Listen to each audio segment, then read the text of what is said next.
चीन की जीडीपी विकास दर के आंकड़े सामने आ गए, जिसके बाद साफ हो गया कि चीन बहुत तेजी से मंदी की तरफ बढ़ रहा है। लेकिन चीन की अर्थव्यवस्था के लुढ़कने की खबर दुनिया के 70 देशों की टेंशन बढ़ा सकती है। और ये सभी वो देश हैं जिनके साथ चीन कारोबार करता है। 2022 में चीन की जीडीपी बढ़ने की रफ्तार महज 3% दर्ज की गई, जबकि चीन को अनुमान था कि जीडीपी बढ़ने की दर 5.5% रहेगी। ये आंकड़े खुद चीन की सरकार ने जारी किए। इसीलिए माना जा रहा है कि जीडीपी विकास दर से जुड़े असली आंकड़े और भी डराने वाले हो सकते हैं। दावा तो यहां तक किया जा रहा है कि चीन की अर्थव्यवस्था का बुलबुला फूट चुका है।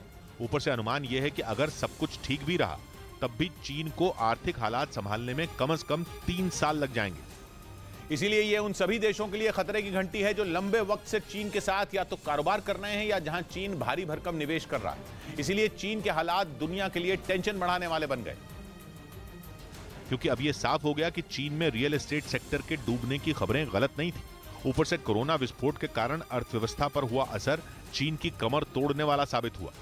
वहीं 3 साल से जीरो कोविड पॉलिसी के कारण भी चीन से कई बड़ी कंपनियां बोरिया बिस्तर समेटने पर मजबूर हुई हैं। इनमें कई कंपनियां तो ऐसी हैं जो चीन को छोड़कर भारत में निवेश करने लगी हैं।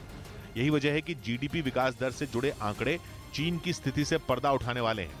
जीडीपी विकास दर से जुड़े चीन के आंकड़ों से साफ हो गया कि उसकी अर्थव्यवस्था बड़े संकट के दौर से गुजर रही है। इस बीच रूस ने एक बार फिर यूक्रेन के बखमुत शहर पर हमले तेज कर दिए। ऐसे ही एक हमले का वीडियो रूस की सेना की तरफ से जारी किया गया, जिसमें रूस के ताकतवर TOS-1 मिसाइल सिस्टम से मिसाइलें बरसती नजर आईं।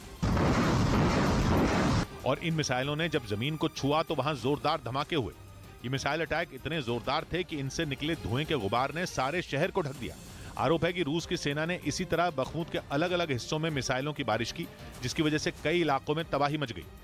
उधर गुजरात के सूरत में पुलिस ने हादसे के करीब 10 दिन बाद उस आरोपी को गिरफ्तार कर लिया जिसकी कार की टक्कर से एक बाइक सवार की मौत हो गई थी, क्योंकि टक्कर के बाद आरोपी पर उसे करीब 12 किलोमीटर तक घसीटने का आरोप है, जिससे उसकी मौत हो गई थी। तहकीकात के दरमियान मर्डर का कोई भी एविडेंस हमें नहीं मिला है। हालांकि पुलिस ने कई दिनों की जांच और सीसीटीवी वीडियो की छानबीन के बाद आरोपी को गिरफ्तार कर लिया। उधर खबर है कि ईरान ने अपने देश में रह रहे करीब 3000 अफगानी नागरिकों को देश से निकाल दिया, जिसके बाद तालिबान ईरान पर भड़क गए और ईरान को उनके नागरिकों से अच्छा बर्ताव करने की नसीहत दे डाली।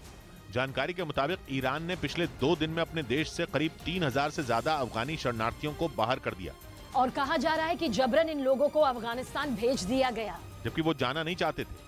आरोप है कि ये वो लोग थे जो अफगानिस्तान में तालिबान के सत्ता में आते ही वहां से भागकर ईरान चले गए थे। लेकिन ईरान ने अपने देश में रह रहे हजारों अफगानी शरणार्थियों को हिरासत में ले लिया और उन्हें वापस अफगानिस्तान जाने पर मजबूर कर दिया।